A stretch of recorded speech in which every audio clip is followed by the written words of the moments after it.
En aquel tiempo había un hombre enfermo que se llamaba Lázaro, natural de Betania, el pueblo de María y de su hermana Marta. María era la que ungió al Señor con perfume y le secó los pies con su cabellera. El enfermo era su hermano Lázaro. Las hermanas mandaron a Jesús este mensaje: Señor, tu amigo está enfermo. Jesús al oírlo dijo: esta enfermedad no acabará en la muerte, sino que servirá para la gloria de Dios, para que el Hijo de Dios sea glorificado por ella. Jesús quería mucho a Marta, a su hermana y a Lázaro. Cuando se enteró de que éste se encontraba enfermo, se quedó 2 días más en el lugar donde estaba. Después dijo a sus discípulos: vamos otra vez a Judea. Los discípulos le replicaron: Maestro, hace poco intentaban apedrearte los judíos y vas a volver allí. Jesús contestó: ¿no tiene 12 horas el día? Si uno camina de día, no tropieza, porque ve la luz de este mundo, pero si camina de noche, tropieza porque le falta la luz. Dicho esto, añadió: Lázaro, nuestro amigo, está dormido y voy a despertarlo. Entonces le dijeron sus discípulos: Señor, si duerme se salvará. Jesús se refería a su muerte, en cambio ellos creyeron que hablaba del sueño natural. Entonces Jesús les dijo claramente: Lázaro ha muerto, y me alegro por ustedes de que no hayamos estado allí para que crean, y ahora vamos a su casa. Entonces Tomás, apodado el mellizo, dijo a los demás discípulos: vamos también nosotros y muramos con él. Cuando Jesús llegó, Lázaro llevaba ya 4 días enterrado. Betania distaba poco de Jerusalén, unos 3 kilómetros, y muchos judíos habían ido a ver a Marta y a María para darles el pésame por su hermano. Cuando Marta se enteró de que llegaba Jesús, salió a su encuentro, mientras María se quedaba en casa, y dijo Marta a Jesús: Señor, si hubieras estado aquí, no habría muerto mi hermano, pero aún ahora sé que todo lo que pidas a Dios, Dios te lo concederá. Jesús le dijo: tu hermano resucitará. Marta respondió: sé que resucitará en la resurrección del último día. Jesús le dice: yo soy la resurrección y la vida. El que cree en mí, aunque haya muerto, vivirá, y el que está vivo y cree en mí, no morirá para siempre.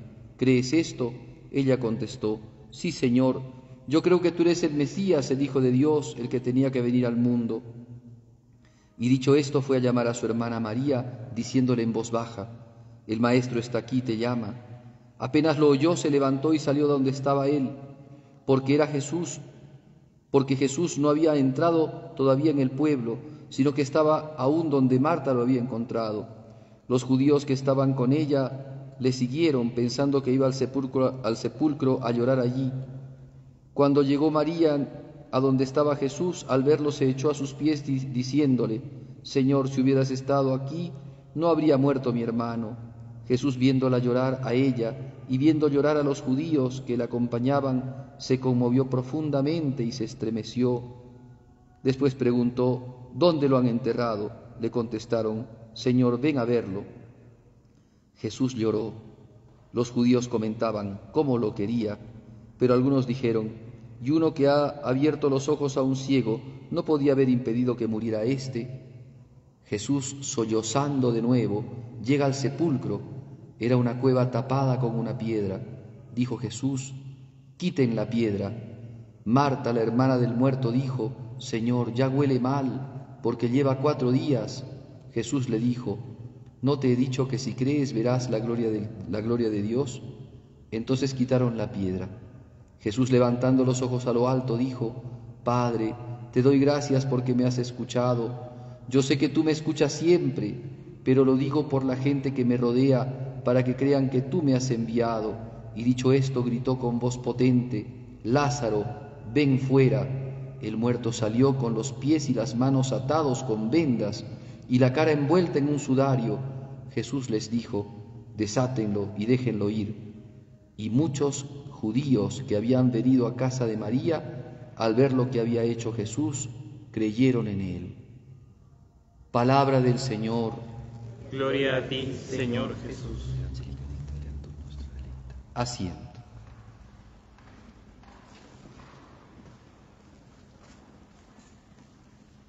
Recuerden que nos encontramos en el 5.º domingo de Cuaresma, en el ciclo litúrgico A, La liturgia católica para los domingos tiene 3 ciclos, A, B y C.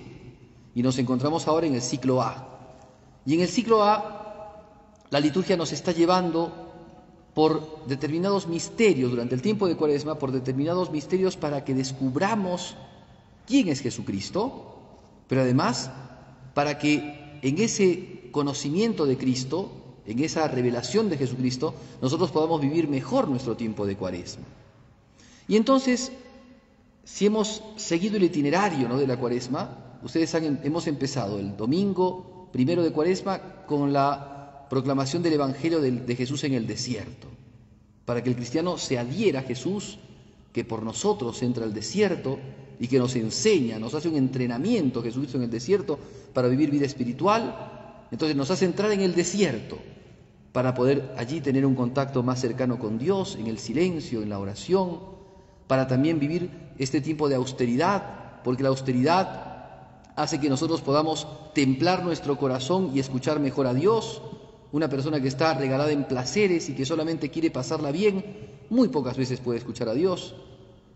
Y, por supuesto, vivir la misericordia, porque Jesucristo a eso vino, a traernos misericordia. Y, por supuesto, que en esta etapa del desierto es también nuestra pelea, nuestra guerra contra el demonio que ataca y molesta y hostiga al cristiano para que se aleje de la voluntad de Dios. La segunda semana, la liturgia nos ha presentado a Cristo en la transfiguración. Y entonces el cristiano que camina por la Cuaresma hace penitencia, oración, limosna, pero tiene que considerar que el fin de esto no es un fin en sí mismo. Nosotros no hacemos limosnas solamente porque queremos quedar bien con nosotros mismos y que tener el sentimiento de alegría por ayudar a los demás. Nosotros lo hacemos por amor. Y nosotros lo hacemos también por esperanza de la resurrección, porque así como obramos la caridad aquí, en el cielo la caridad se da de manera mucho más grande, ¿no? Y entonces la transfiguración nos hace ver cómo nuestra vida está en contacto, ¿no?, con los misterios de Cristo y cómo estos misterios van a llegar a un punto tal de que se va a dar la eternidad. Cristo se muestra resucitado, digámoslo así, muestra el esplendor de la unión con la divinidad, lo que se mostrará de mejor manera en la resurrección.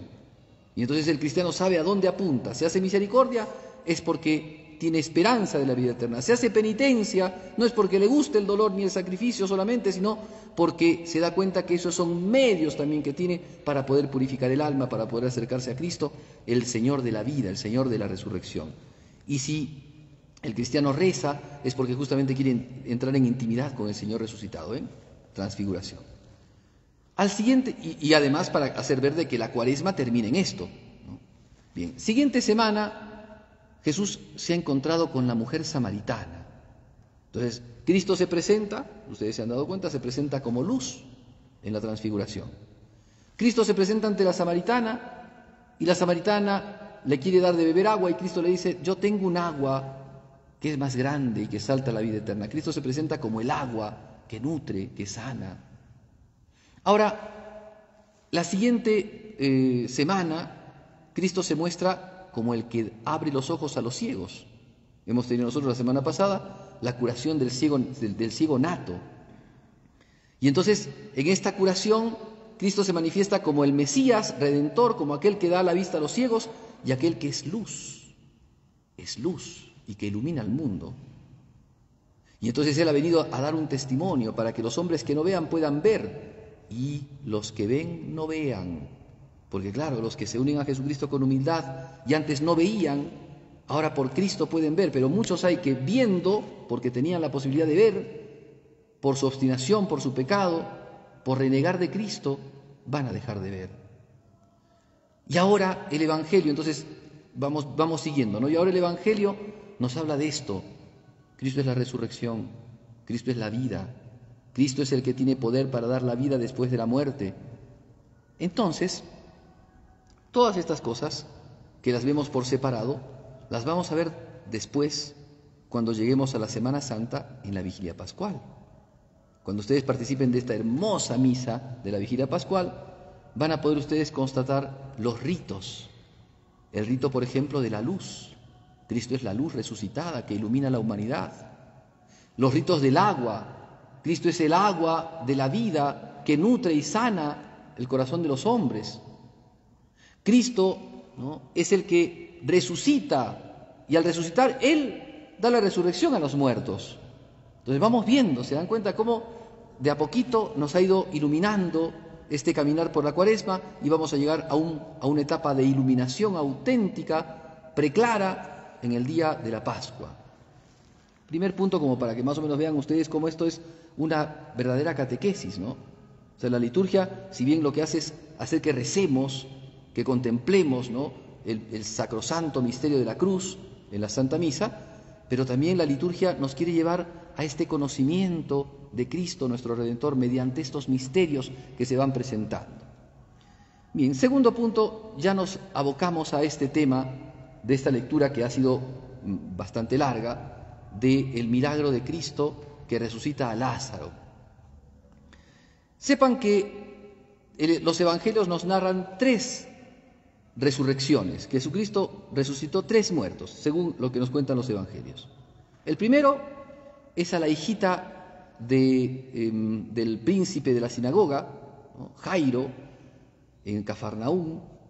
La niñita estaba moribunda, lo llaman a Jesucristo y Jesucristo va, y en medio que está yendo se muere la niña. Y entonces va Jesucristo a donde estaban velándola ya, y entonces saca a todo el mundo afuera y la resucita. Talita cumi, es decir, niña, contigo hablo, levántate.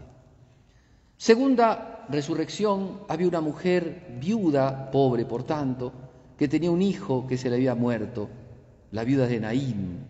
Y entonces estaban ya llevándolo al muertito, al sepulcro, y Cristo pasa por allí y, conmovido de la pena de esta mujer, resucita al hijo, y entonces el hijo, en medio de la romería hacia el sepulcro, el hijo resucita.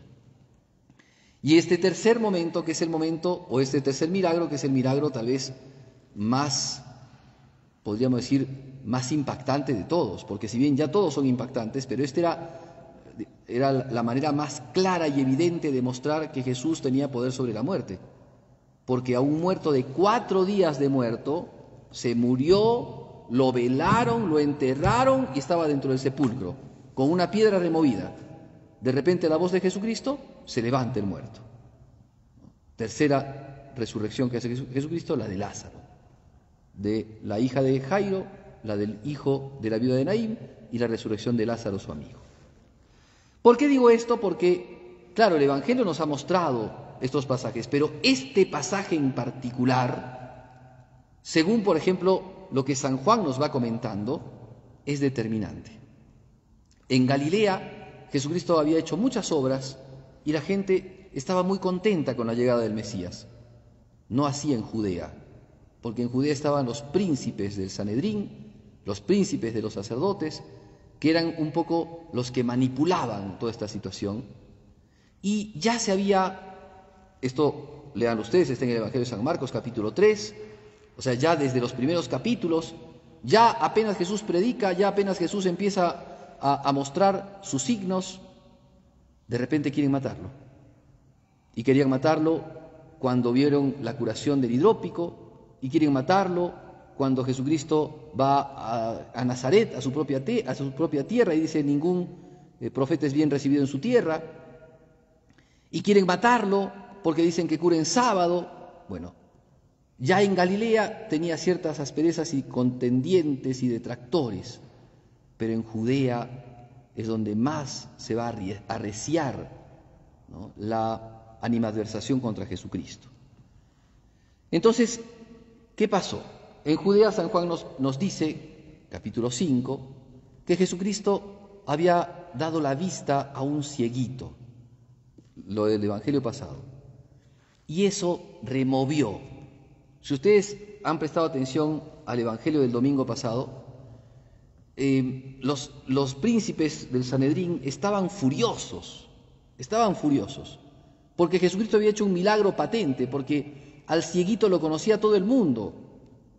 Jerusalén era una ciudad grande, pero ustedes piensen, un cieguito que toda su vida había sido ciego, de repente Jesucristo lo cura, pero de de una manera tal, porque, a ver, si era una persona que tuvo un accidente y quedó sin la vista, o que le quedó corta la vista y de repente Cristo lo cura, bueno, es una sanación. Pero era una persona que nunca había mirado.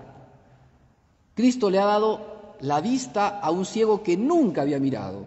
Aquel que salió del vientre de su madre y nunca vio, Cristo lo hace ver. Entonces estos judíos, los fariseos, estaban indignados. O sea, no se alegraban por la curación. Lo mismo que pasó, por ejemplo, cuando Cristo curó al paralítico de la piscina de Betesda, ¿no? Se enojaron porque estaba cargando su camilla en día sábado. Ahora con era evidente, era un hombre mendigo, conocido por todo el mundo, y de repente ahora empieza a mirar. Al punto tal de que la gente decía, ¿ese es el mendigo, el ciego? No, no es, se le parece. Así dice San Juan. Y otros decían, no, es el mendigo. Entonces lo mandan a traer. ¿Qué ha pasado? ¿Por qué estás viendo? Porque alguien me ha curado. ¿Y quién es el que te ha curado? No sé quién me ha curado. Pero el que me ha curado me ha dicho que, o sea, ha hecho algo totalmente, propio de Dios. Bueno, no estaba ciego, tú no estabas ciego, entonces tú veías pero te hacías. Vamos a llamar a tus padres. Los llaman a sus papás. Los papás con miedo. Nuestro hijo es grande, ya puede responder por él. Lo único que podemos decir es que él ha nacido ciego, es verdad. Lo vuelven a traer al ciego y le dicen, ¿cómo es que te acuerdas? Ya no les he explicado, ya les he dicho, agarró barro, me puso en los ojos y me mandó a lavar a la piscina y yo me lavé y empecé a mirar. Pero ¿cómo puede ser que has empezado a mirar? No lo sé, dice. ¿O es que ustedes también quieren ser sus discípulos? Por eso me preguntan tanto. Empecatado has nacido. Estaban enojadísimos. Pero ahora cuando Lázaro resucitó, eso sí ya fue lo peor. ¿Por qué? Porque el ciego era un mendigo. En cambio Lázaro vivía en Betania. ¿Qué era Betania? Betania era un pueblito que quedaba a 3 kilómetros de Jerusalén. Era, podríamos decir, ¿no? Si tenemos la ciudad de Arequipa, era un pueblo tradicional, bonito, que no quedaba, que quedaba cerquita de la ciudad, y era el lugar de residencia de la mayoría de las autoridades judías. O sea que era un pueblo, diríamos nosotros ahora, era un pueblo pituco, ¿no? Era un pueblo pituco, donde vive la gentita, ¿no? Donde la gente pobre no vivía la gentita.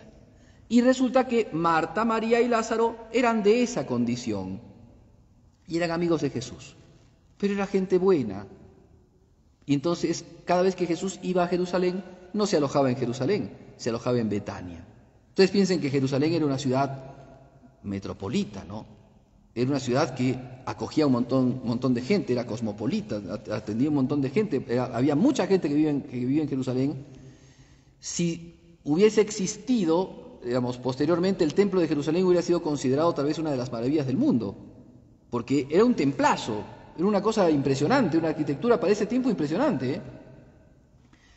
Y la gente de Jerusalén estaba acostumbrada a que llegaran de todo lado, gente de todo el mundo venía a Jerusalén para rendir culto al Dios viviente en el templo de Jerusalén. Entonces ustedes imagínense, ¿no? Si alguno ha visitado una ciudad turística, si alguno por ejemplo visitó Roma es todo negocio, porque está la Ciudad del Vaticano, están las iglesias mayores y hay un montón de comercios donde te venden estampitas, donde te venden medallitas, donde te venden imágenes, donde te venden de todo, ¿no? Y los que te venden comida, bueno, eso era Jerusalén. Y Betania era donde vivían los comerciantes de Jerusalén, ¿no? Entonces, así era la cosa. Y Lázaro, como decíamos, pertenecía a esas familias. Entonces Lázaro también era muy conocido. Por eso es que dice San Juan, si ustedes han prestado atención en esta lectura, dice San Juan que la familia, que junto a María y a Marta, que estaban de duelo, habían llegado varios judíos. Cuando San Juan dice judíos, no se refiere a todo el pueblo de Israel, sino se refiere a las autoridades. La controversia, las peleas que tiene Jesucristo, cuando dice San Juan, con los judíos se refiere a este grupo de personas, a la gente más prominente del pueblo de Israel. Entonces esos habían ido a la casa de María y Marta a velar, porque los duelos, ¿no? todo el tiempo del duelo de la familia duraba una semana, el entierro y todo eso duraba una semana.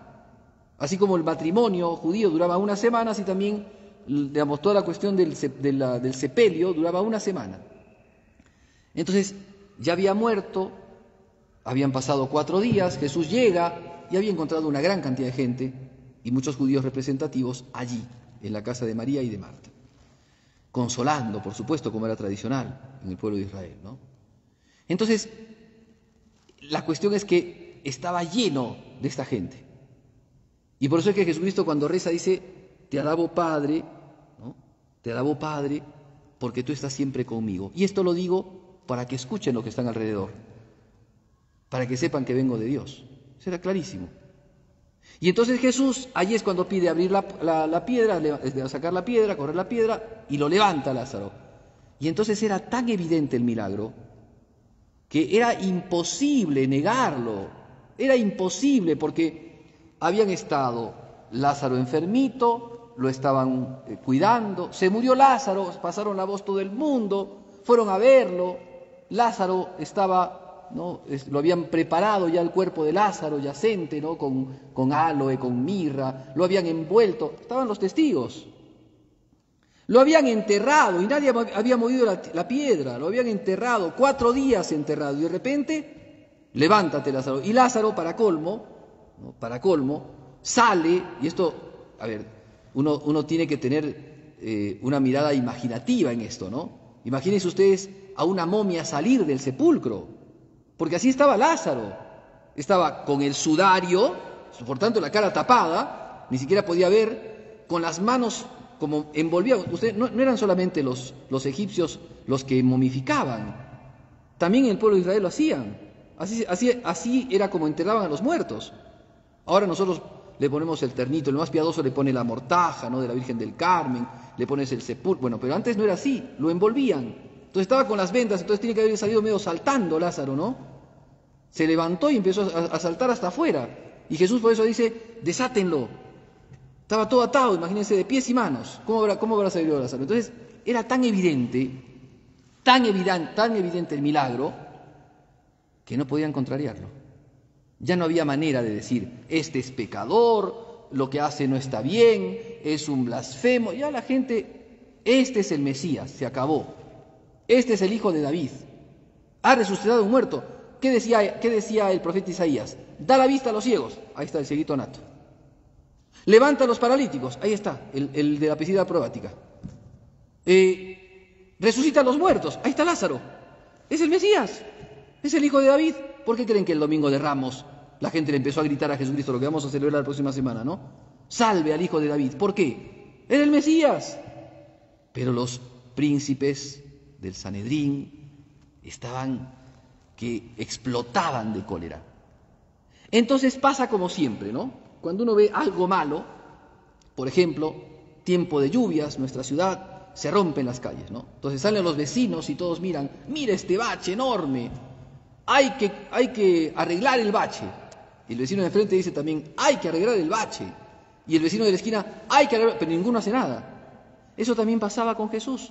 Decían, este es un blasfemo, hay que matarlo, hay que apedrearlo, pero nadie hacía nada porque tenían miedo a la gente. Pero cuando ya resucitó Lázaro, esto lo dice el Papa Benedicto XVI en su libro Jesús de Nazaret, cuando ya resucitó a Lázaro, ya estaban tan fuera de sí estas autoridades judías que decidieron matarlo a Jesús, pero no solamente a Jesús, sino también a Lázaro, porque Lázaro era el testimonio viviente de que Jesucristo hacía los milagros que hacía. Muy bien, entonces esa es la circunstancia, esa es la realidad que vivía Jesús en ese momento. Ya lo querían apedrear, por eso se había cruzado el Jordán y se había ido a otro lugar. Y ahora vuelve, ¿no? Y con la vuelta ya fue determinante. Entonces ya, de alguna manera, Jesús, podríamos decir así, había firmado su sentencia frente a estas autoridades que querían ahora, de manera arrebatada, ya matar a Jesucristo. Por eso es que buscan líneas para poder encontrar la manera de matarlo. Y por eso encontraron a Judas, a quien compraron, ¿no?, con las monedas de plata, para que pueda traicionar al Maestro. Muy bien, ¿cuántas cosas se pueden decir del milagro en sí mismo? El diálogo de Jesús con María y con Marta es impresionante, es hermosísimo, porque Jesucristo se muestra como el dador de la vida, no solamente como aquel que como un santo puede resucitar, porque ustedes sepan que Pedro resucitó a Tabita, esto está en la Biblia, ¿no? Y sabemos de los santos, de varios santos, San Felipe Neri, que resucitaba muertitos. Pero Cristo no solamente es aquel que por la santidad de Dios, porque es un profeta de Dios, puede resucitar. No. ¿Qué es lo que dice Jesucristo? No, yo tengo el poder de resucitar. No, yo soy la resurrección. Por eso entonces este texto que tenemos nosotros aquí nos habla de la resurrección, pero no de Jesús, sino de la nuestra. Porque Cristo tiene el poder de resucitarnos.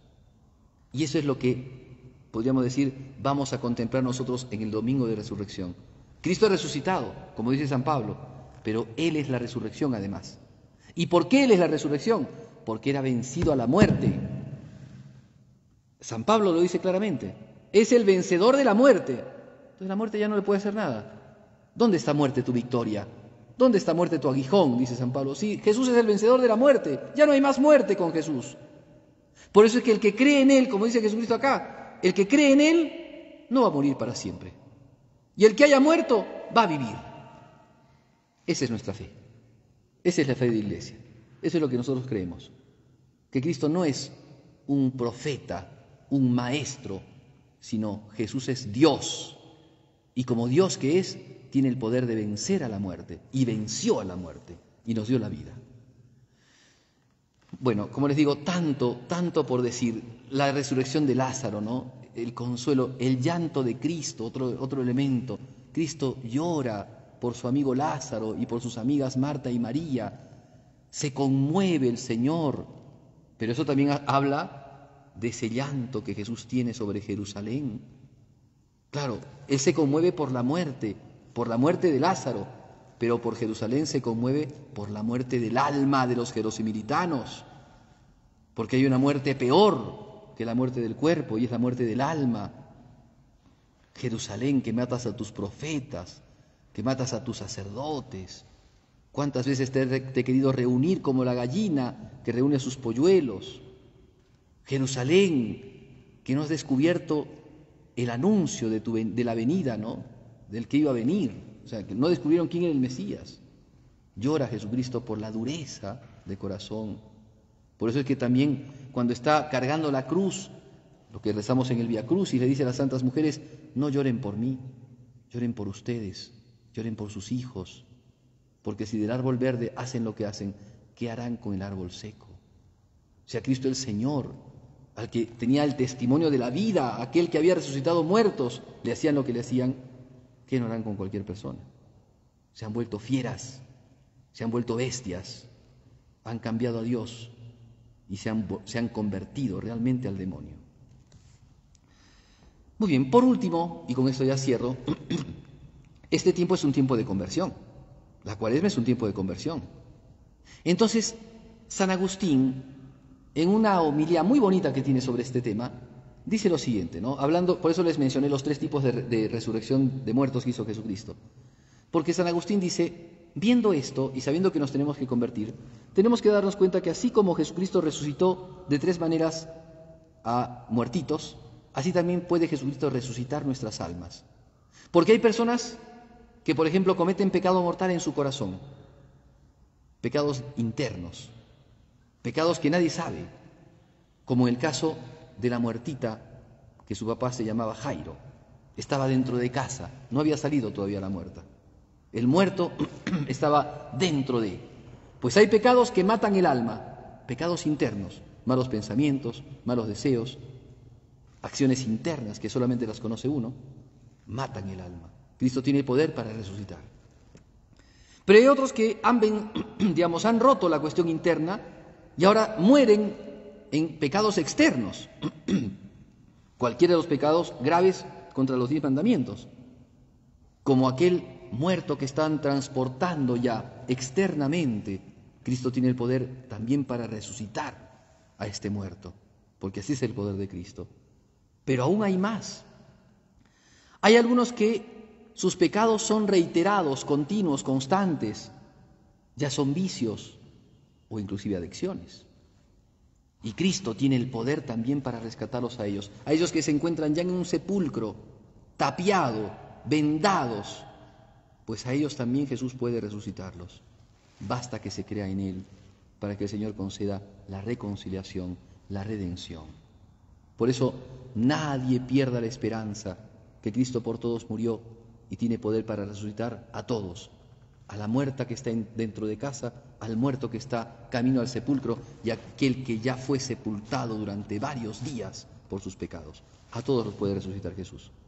Que nosotros entonces cobremos entusiasmo y ánimo para que en este tiempo de Cuaresma no perdamos la oportunidad, por ejemplo, para confesarnos, para arrepentirnos de nuestros pecados, para cambiar de vida, para que con humildad vayamos al trono de la misericordia, al sacramento de la confesión y con esa sencillez de corazón, con esa humildad, con esa verdad que viene del Evangelio, pidamos perdón a Dios por nuestros pecados, confesándolos y recibamos de Dios mismo la absolución, el perdón de nuestras faltas, que viene a partir de la cruz de Jesucristo.